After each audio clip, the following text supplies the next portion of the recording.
మనకి దేవుడు తన ఆత్మనిచ్చాడు, తన వాక్యాన్ని ఇచ్చాడు. పరిశుద్ధాత్ముడు యేసయ్య తన వాక్యం, ఆ వాక్యం మీద మనం ధ్యానం చేసి పరిశుద్ధాత్మనికి సమయం ఇచ్చినట్టయితే తండ్రి అయిన దేవుడు ఆ మాటలు మనకు అనుగ్రహిస్తాడు.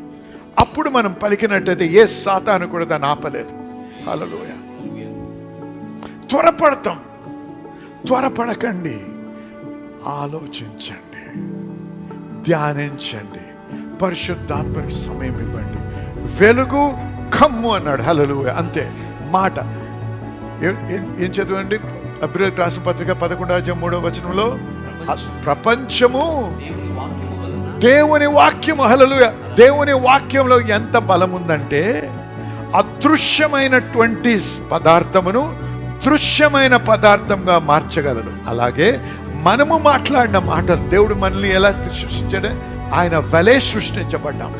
In his likeness and in his form.